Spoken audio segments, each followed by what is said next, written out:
So I know it's been a few weeks since my last video, and I just wanted to say thank y'all so much for all the support. I was actually in the middle of a cabin in Maine whenever Doc Strangelove made this video about me on Twitter that I think that all of these subscribers came from.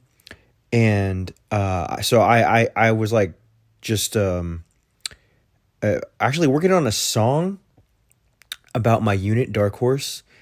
And I just wanted to say thank you so much because I was just inundated with support and from the post, and I felt bad because I was in the middle of nowhere, and I only had so many people were messaging me that I only had like Wi-Fi spotty during like at night, and so I just wanted to like take some comments and show y'all a video, just a compilation what entails really like a full workout. Because during that week, this is at the Travis Mills Foundation cabin retreat in Maine. And so I never have access to a gym like this. So I was just so stoked to be able to, get outside of my garage gym where I just lift weights, and I haven't been able to hit a bag or do accuracy training like this for a couple of months. So I was just so happy. Like the facilities there were so great, and just to be able to have a gym, I worked out every day I was there, and so whenever I work out specifically and I have like access to stuff like this, I'll get a warm up in first, right? And so I'll do boxing, and I want to demonstrate how much goes into working out with the prosthetic, and why I work out with my prosthetic. And I thought I would show you guys as much footage of me moving the arm as possible in motion. And I even cut out a lot of me setting up the weights because I am disabled, and it's so much of the video would have ended up me being disabled. Setting up weights is really hard for me, and like there's these like rogue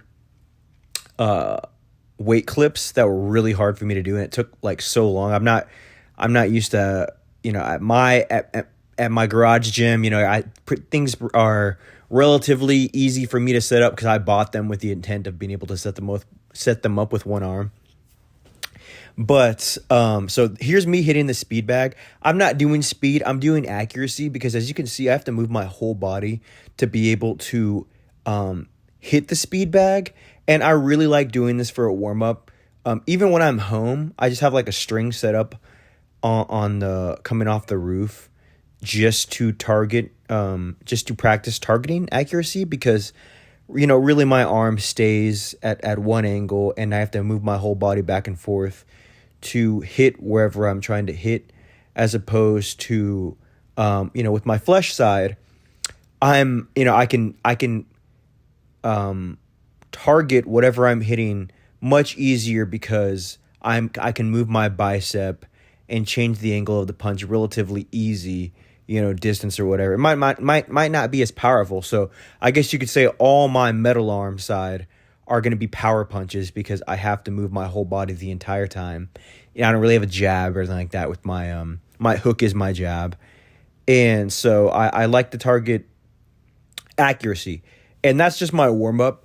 And so this one day is mostly back, and I wanted to like just do different workouts while I was there, having the facilities that with different things that I could do, and also answer questions using this video.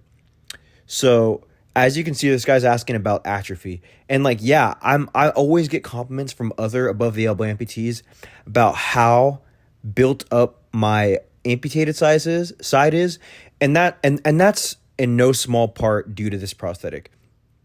And I know Doc Strangelove said he was a veteran, and I just wanted to I haven't talked about this arm enough in a long form format to tell people this arm actually came from a small part, not a small part, but a Special Forces veteran finding me and hearing about my story, because my dad was Army Special Forces. And so it's been veterans who've helped me, because, even through the VA, you know what I mean? I've had this prosthetic is not from the VA. This prosthetic is from a private, local Tony Stark, as I like to call him. And it was a veteran who helped me get this arm because he heard my story. And it was just so, I think about it every day. So it's been, other veterans that have helped me get these prosthetics. But to get back to the atrophy comment, yeah, I do work on my arm specifically to avoid atrophy. And so, but, there's a cost to that, right? Because informing people that aren't amputees, is difficult because you have to like use language that is not medical, but it's painful. And so it wears on my on both shoulders. So under my other armpit, the other harness, the harness that I'm wearing for this arm is more of an athletic harness, and it does instantly hurt my arm. Just the weight of my prosthetic hurts my other arm. And, so some people have asked about, man, there's so many videos I want to do, and I want to make sure I review the video to see what comments I went over, because people have asked about cybernetics and things like osseointegration. I think I'm too active for osseointegration right now. I know a lot of people. And for those who don't know, osseointegration is where they put a metal rod in your bone to extend it, which favors a lot of short amputations like mine. But to me, I know the people who first started getting osseointegration, and they've had so many issues with infections that I don't think it's there yet. And to me, I'm much more abled with my prosthetic than I've seen people with osseointegration so far. But so the downfalls of not having osseointegration is having a harness setup that does really wear on my arms. And so, yeah, almost all of this, it's really hard to avoid shoulder action. So it definitely fatigues, both my shoulders. But on the other side, it hurts my armpit and the nerves in my armpit, my ulnar and medial nerves. But I need to be able to strength train just to be able to use my prosthetic. And that's a point that I've always tried to communicate to people. And so people have asked about adding a small motor specifically to this elbow. And I'm very reluctant to ask, or, if I had the finances to add a motor to this, would I use it to actuate the elbow? No, because I have a problem with almost all the elbows out there breaking because the motors are so weak. And anytime you put a motor in something, you are going to make it, that structurally where the motor is going to be a weak point. Where I would put let's say a bionic function to this prosthetic would be a locking mechanism in the elbow. I wouldn't right off the bat motorize it. I've thought about that a lot. Like, how would I motorize it? Where would I motorize it? And what I would like would be a pin lock, and not an elbow up and down motor necessarily, just because the ones that are out there right now, available, are too fragile. And, I think that a lot of amputees are drawn to this prosthetic because it's so tough. You don't get to see people box, strength train. I swam, the week at this retreat here too. You shoot guns, all the things that people see me do. If there's anybody, if there's any spotlight being put on me, because that this prosthetic specifically, it's because prosthetics, largely can't do the things that I'm doing with them because they're so fragile. So I wouldn't put a motor in it because it would be a point of malfunction. And so at that, to move it up and down, because I actually only have one hand that can actuate the elbow. And that's why you don't see the cables. I take off that hand specifically for workouts. I would really love, for this year to make a hand that could do all these different things, because that's what I feel like is the next step. This elbow is one step. It's tougher than any other elbow I've seen in the whole world. And just to go back to, if it looks like I'm lifting light weights, I didn't bring my belt. I didn't have a belt. So anytime, like, I'm stronger than this, but I don't like, putting more weights on without a belt, just because I have so many back injuries. But yeah, what I would like to do is build a hand, because the hand that I use that can actuate the elbow up and down is isn't good for lifting weights. It's made for below the elbow people, and it doesn't hold weights very well. And so, okay, another question is how much my arm weighs. And I've been told, because I have such a long arm, flesh arm, that it would be between 10 and 13 pounds. And it's a pretty big, I'm a pretty, I'm a big dude. I have big arms. So they'd say, and it would be 10 to 13 pounds. And to give you an idea, this metal arm weighs anywhere from 7 to 11 pounds based on, what specific hand I'm using. And, that's why it's, the metal is so exposed, because we're cutting down on weight. And so another question is, getting a motorized one. I am trying to get more support for this. And so a lot of that has come from like people comparing me to video game characters. And I would love to be able to like get a Call of Duty skin or something like that, because like, Call of Duty, in real life is actually, kind of how I got hurt.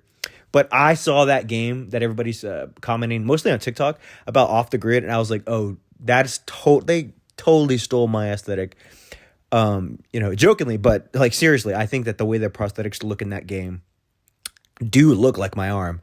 And I was like, yeah, it's just, the guy who made this, you know what I mean? It's purely function. So if it's like, why is the metal exposed? Why is the form exposed? It's like, because it's metal. If you put any more on there, you're adding weight to a harnessing system that is already wears on my other arm. But you can see like, I've broken that, elbow one time. That's boxing. After that, he replaced it with a heftier piece. And I'm actually meeting with them tomorrow, because some of the questions were asking about the specific metal types. And, without even posting the questions, I will answer some. Hopefully some of the people that asked the questions watch these videos. I don't know specifically what aluminum he used, and I will ask him that.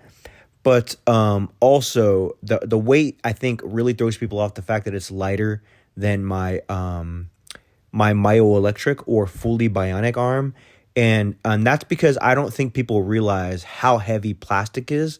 And those motors that are super fragile, that are not waterproof, I wouldn't be able to do the things that I do with the motorized ones. I've broken them. I've showed videos specifically of me using them. And right now, for instance, my bionic hand is broken. I broke it mowing the lawn.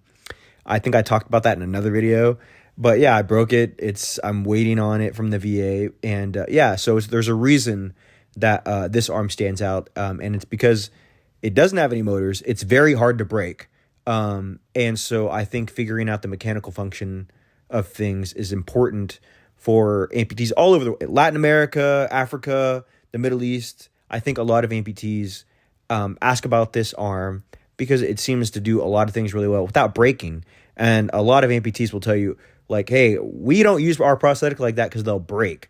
And so, just to get back to motors, why it doesn't have a motor in it, would I put a motor in it, and where I would put a motor in it would be, the locking mechanism. But I just wanted to make a quick video answering some questions and just saying thank you guys so much for the support, and I really appreciate all the engagement.